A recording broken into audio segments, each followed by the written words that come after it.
আমাকে আমার কাকা একটা হোটেলে নিয়ে গেল। কাকা 2 ঘন্টার জন্য রুম বুক করলেও উনি 10 মিনিটও আরাম করল না। 2 ঘন্টার মধ্যেই কাকা 4-5 বার আমার সাথে। আমার অবস্থা তো। আমি মেঘা, শান্ত মিষ্টি মধ্যবিত্ত ঘরের এক মেয়ে। বয়স আমার 21, কলেজে পড়ি, থাকি বাবা মায়ের সাথে। বাবা মা দুজনেই চাকরি করেন, পড়াশোনায় বরাবরই ভালো। সবাই বলে আমাকে দেখতে খুবই সুন্দরী, কিন্তু কোনো প্রেম টেমে জড়াইনি কখনো। তবে একটা মানুষ আছে যাকে আমি ছোটবেলা থেকেই একটু আলাদা চোখে দেখি, বিকাশ কাকা। বিকাশ কাকা আমার বাবার ছোটবেলার বন্ধু, থাকেন দিল্লিতে। একাই থাকেন, বিয়ে করেননি। মাঝে মাঝে আসেন আমাদের বাড়িতে। ছোটবেলায় যখন আসতেন আমি খুব খুশি হতাম। উনি আমার জন্য অনেক খেলনা, জামা কাপড়, চকলেট নিয়ে আসতেন। কিন্তু সব কিছু বদলে গেল সেই এক গরমের ছুটিতে। 5 বছর পর হঠাৎ একদিন বিকাশ কাকা এসে হাজির। বললেন, তোদের সাথে খুব দেখা করতে ইচ্ছে করছিল, তাই চলে এলাম। বাড়ির সবাই তো খুব খুশি, বিশেষ করে আমার বাবা।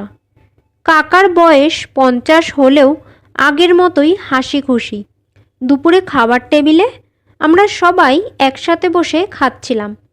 হঠাৎ কাকা আমার দিকে তাকিয়ে বললেন, বাহ, তুই তো অনেক বড় হয়ে গেছিস, আর দেখতেও বেশ সুন্দরী হয়েছিস।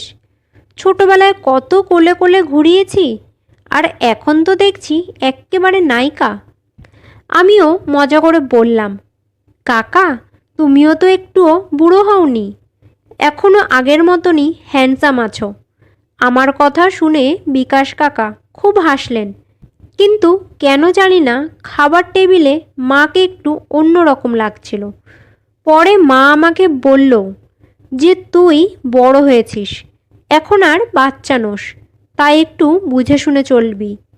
কিন্তু সত্যি কথা বলতে আমি বুঝতে পারিনি মা আমাকে কেন ওই কথাটা বলল। রাতে খাবার পর বাবা বললেন, বিকাশ, যা একটু বিশ্রাম নে, অনেক দূর থেকে এসেছিস, ক্লান্ত হয়ে গেছিস। বাবার কথা মতন আমি কাকাকে উপরের ঘরে নিয়ে গেলাম, কারণ মা ওখানেই কাকার শোয়ার ব্যবস্থা করে রেখেছিল। ঘরে ঢুকে কাকা বলল, সত্যি মেঘা, তুই খুব সুন্দরী হয়েছিস। কোনো বয়ফ্রেন্ড আছে নাকি? আমি কাকার কথা শুনে বললাম, না গো কাকা, তোমার মতো হ্যান্ডসাম কেউ এখানে আছে নাকি?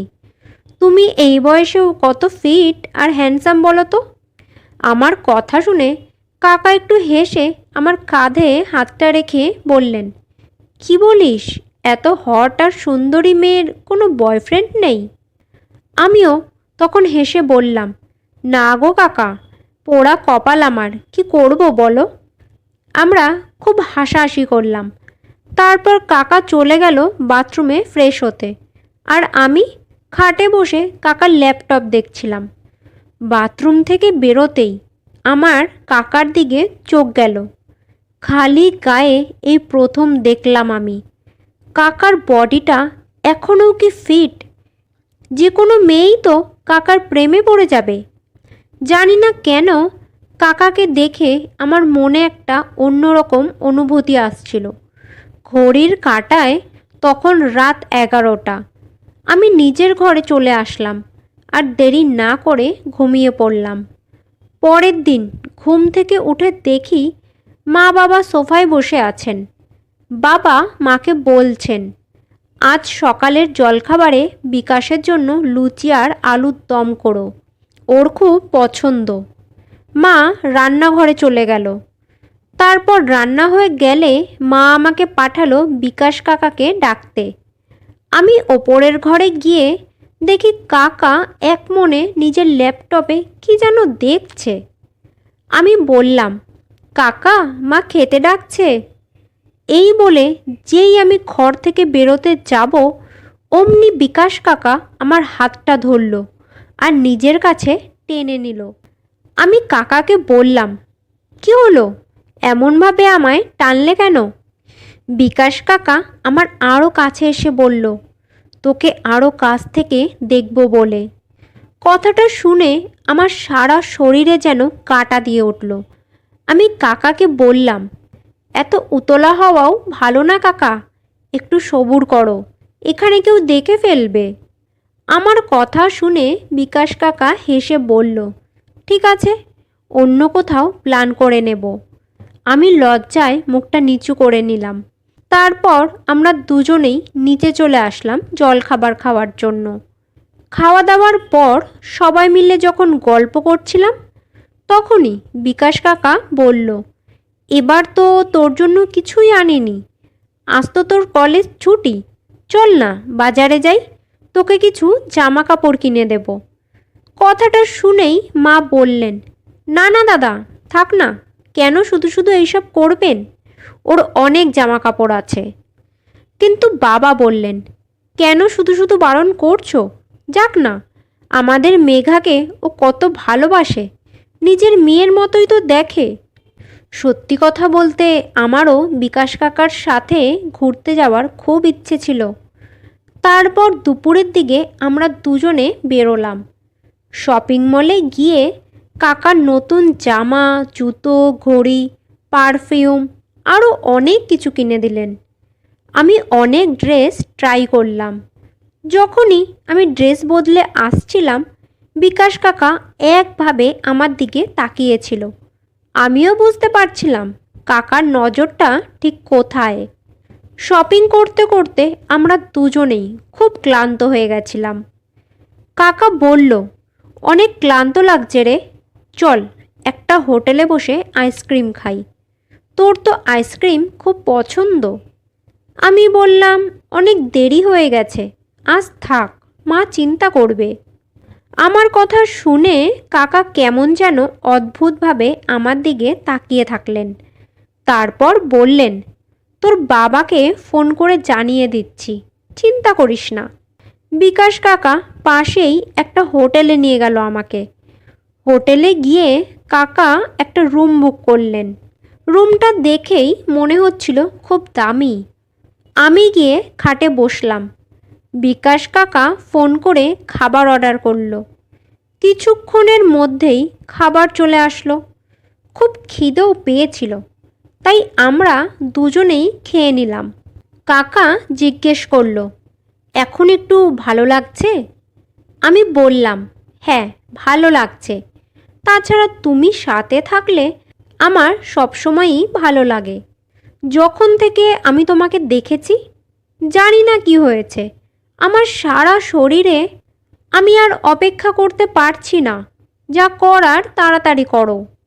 আমার কথা শুনে বিকাশ কাকাও আর সময় নষ্ট না করে নিজের কাজ শুরু করে দিল। আমরা 2 ঘন্টা রুমে ছিলাম, কিন্তু 2 ঘন্টার মধ্যে বিকাশ কাকা 10 মিনিটও আরাম করলো না। আমার তো অবস্থাই খারাপ হয়ে গেছিল, কিন্তু সত্যি কথা বলতে মজাও খুব লাগছিল। তারপর আমরা নিজেদের কাজ সেরে বাড়ি ফিরে আসলাম। বাড়ি ফিরে আমাকে ক্লান্ত দেখে মা জিজ্ঞেস করলো, কিরে এত ক্লান্ত লাগছে কেন? আমি বললাম, ও কিছু না, বাইরে যা গরম। এরপর থেকে যখনই মা বাবা অফিসের জন্য বেরিয়ে যেত, আমরাও নিজেদের কাজ শুরু করে দিতাম। এমনকি বিকাশ কাকাকে খেতে দেওয়া, ওনার খেয়াল রাখা, সব কিছুই আমি করতাম। রোজ রাতে সবাই ঘুমিয়ে যাওয়ার পর কাকা আমার ঘরে আসতো। আমার এমন মনে হতো যেন আমরা দুজনে স্বামী স্ত্রী। কাকাকে আমি খুব ভালোবেসে ফেলেছিলাম। 15 দিন পর যখন বিকাশ কাকা চলে গেল, আমার খুব মন খারাপ হয়ে গেছিল। তবে আমরা প্রায়ই ফোনে কথা বলতাম, রাতে ভিডিও কল করতাম। এইভাবেই প্রায় 6 মাস কেটে গেল। এখন বিকাশ কাকা আগের থেকে কম কথা বলে, ফোন করলে ধরেও না, জিজ্ঞেস করলে বলে অফিসে কাজের চাপ। কিন্তু জানি না কেন আমি বিকাশ কাকাকে ছাড়া থাকতে পারছিলাম না। পড়াশোনায় খুব ভালো ছিলাম আমি, কিন্তু এখন আর মন বসে না, সারাটা দিন চুপচাপ বসে থাকি। একদিন আমি আর না পেরে বিকাশ কাকাকে ফোন করে নিজের অবস্থার কথা জানালাম আর বললাম বাবার সাথে আমাদের বিয়ের ব্যাপারে কথা বলতে। কাকা আমার কথা শুনে খুব জোরে হাসলেন আর বললেন, কি বলছিস? আমি তোকে বিয়ে করব? তুই তো আমার মেয়ের মতো। তোর বয়স আর আমার বয়স দেখ। তোর কি মাথাটা খারাপ হয়ে গেছে না কি? আমি বললাম, তাহলে আমাদের মধ্যে যা কিছু হয়েছে সেটা কি ছিল? কাকা বলল, সেটা তো একটা মজা ছিল, টাইম পাস। একা একা থাকতে ভালো লাগতো না, তাই তোর সাথে একটু টাইম পাস করতাম। কিন্তু এটাও তো ঠিক, তুইও মজা পেয়েছিস বল। শোন, আর এই সব কথা মনে রাখিস না। আর হ্যাঁ, আমাকে আর বেশি ফোনও করিস না। এই বলে বিকাশ কাকা ফোনটা রেখে দিলেন। আমি আর সহ্য করতে না পেরে সেই রাতেই সুইসাইড করলাম। তবে এর পরেও আমি প্রাণে বেঁচে গেলাম। কী কারণে যেন মা রাতে আমার ঘরে এসেছিল। তখনই মা আমাকে দেখেছে। তারপর বাবা মা তাড়াতাড়ি করে আমাকে হসপিটালে নিয়ে গেল। পুলিশ যখন জানতে চাইল, আমি সব সত্যি কথা বলে দিলাম। আমার কথা শুনে বাবা মায়ের তো মাথায় হাত। তবে ওনারা আমায় সাহস দিলেন আর পুলিশ দিল্লি থেকে বিকাশ কাকাকে অ্যারেস্ট করলো। সংবাদপত্রে খবর বের হলো, বিশ্বাসভাজন কাকার বিরুদ্ধে বিয়ের প্রতিশ্রুতি দিয়ে সহবাস করার অভিযোগ আনলো এক কলেজ ছাত্রী। অনেকে ভয় পেয়ে গেছিল, আবার অনেকে সমর্থনও জানিয়েছিল। আমি পরে জানতে পারি দিল্লিতে এমন আরও 2টি অভিযোগ ছিল কাকার নামে, কিন্তু সেখানে মেয়েরা মুখ খোলেনি।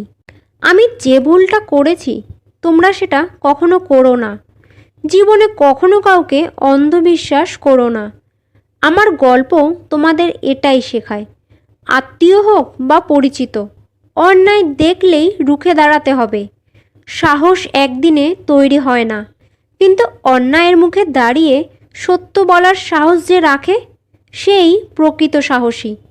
বন্ধুরা, আশা করছি আজকের এই গল্পটা আপনাদের ভালো লেগেছে। যদি গল্পটা ভালো লেগে থাকে তাহলে ভিডিওটাকে একটা লাইক আর চ্যানেলটাকে সাবস্ক্রাইব করার অনুরোধ রইল।